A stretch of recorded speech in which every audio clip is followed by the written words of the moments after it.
గురించి నేను నాలో నేనే ఎంత బాధపడుతున్నానంటే నాకే అర్థం అవుతుంది. నా మీద నాకే ఎంత అసహ్యం అనమాట. ఏం చేయలేకపోతున్నాను వాళ్ళని.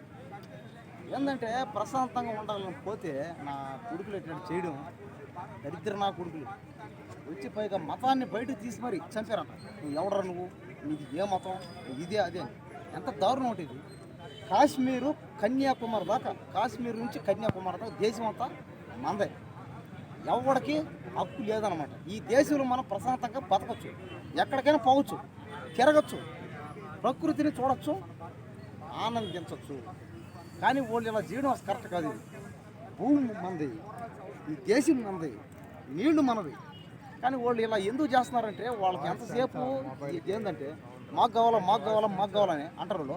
కాబట్టి ఖచ్చితంగా రేపటికల్లా నా కొడుకుల్ని ఇంకా పాకిస్తాన్ అనేది ఈ ప్రపంచ పట్టణంలో లేకుండా పోద్దంతే. అయితే అదే సిచ్యువేషన్లో నువ్వు ఉండుంటే, నువ్వు ఒక టూరిస్ట్ లాగా వెళ్ళి అక్కడ నువ్వు వాళ్ళకి దొరుకుంటే అయిపోతారు. నా కొడుకులందరినీ ముక్కలుగా నరికేసి ఉంటాం వాళ్ళని. డైలాగ్ కాదులే, లేదంటే వాళ్ళతో సత్సంబంధాలు కలుపుకుంటావా? నెట్టలా నీకు పిచ్చే నీక. అసలు ఈ దేశంలో ఉంటానే, ఈ దేశాన్ని అడిగే నా కొడుకుల మీద నేను పోతుంటా. అలాంటిది ఇంకా ఆడ ఉంటాను గమ్ముంటారు. నేను వాళ్ళు నీకు డబ్బు ఇస్తామంటే ఆర్మీలో చేరు, పాకిస్తాన్లో చేరు అంటే నేను డబ్బులు ఇస్తానంటే యాక్టింగ్ చేస్తా, ఏమైనా మాట్లాడతా. అంతేగాని దేశానికి మాత్రం ద్రోహం చేయవా? అమ్ముడు పప్ప నేను ద్రోహం చేయను. దేశమే నాది. మాట్లాడతా అంటాడు, డబ్బులు ఇస్తే ఏమన్నా మాట్లాడతా అంటాడు. వనరులన్నీ ఆపేశారు. అట్లానే వాళ్ళకి వెళ్ళే నదీ జలాలు కానీ వాళ్ళ దగ్గర బార్డర్ క్లోజ్ చేశారు. ఇక్కడ ఉన్న వాళ్ళు కూడా వెళ్ళిపోవాలి అని కండిషన్ పెట్టారు. సో ఈ మధ్యలో వాళ్ళు కూడా వెళ్ళిపోవాలంట. సో అది బాగుంది పద్ధతి అనుకుంటున్నావా? వాళ్ళ ఆయువు మీద దెబ్బ కొట్టారా అనుకుంటున్నావా, లేదంటే యుద్ధం చేయాలంటావా? అన్న ఒకటేనా, మోడీ మన నుంచి వాళ్ళకి 4 రివర్స్ పోతే 4 రివర్స్ ఆపేసిండు. ఇంకోటి ఏంటంటే May 1 వరకు అక్కడ పాకిస్తాన్లో మన వాళ్ళు ఉన్నా ఇక్కడికి రావాలి, ఇక్కడ ఉండే వాళ్ళు పాకిస్తాన్కి వెళ్ళిపోవాలి, అంత రద్దయితే చేస్తాం. దాని తర్వాత మీ ఇష్టం అని చెప్పేసి ఈరోజు డిక్లరేషన్ ఇచ్చిండు. ఫస్ట్ థింగ్ అది.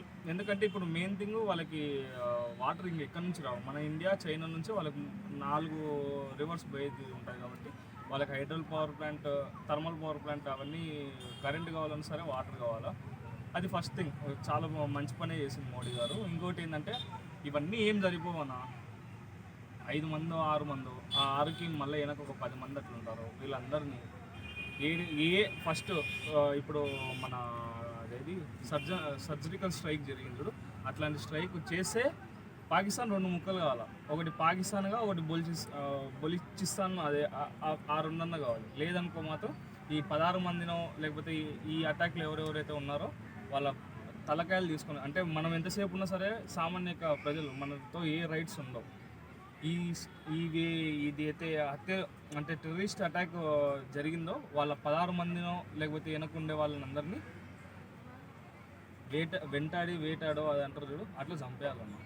అసలు ఏం ఆలోచించకూడదు. ఎందుకంటే ఇప్పుడు అదే ఇజ్రాయెల్ కానీ మన ప్యాలెస్టైన్ అట్లా అవన్నీ ఏం చేసిండు, ఎవరైతే తప్పులు చేసిండో చీల్చి చెందాడి ఇంట్లో ఉన్నా సరే వాళ్ళని బయటికి దాక్కొని వచ్చి 400 మందిని చంపిన వాళ్ళు ఇజ్రాయెల్ వాళ్ళు. అట్లా మన వాళ్ళు కూడా ఇంకొకసారి పాకిస్తాన్ మన వైపు చూడాలన్నా సరే భయపడాలంటే వాళ్ళు ఏడ దాక్కున్నా సరే నరుక్కొని తీసుకొని వచ్చి అదే బార్డర్లో అన్నే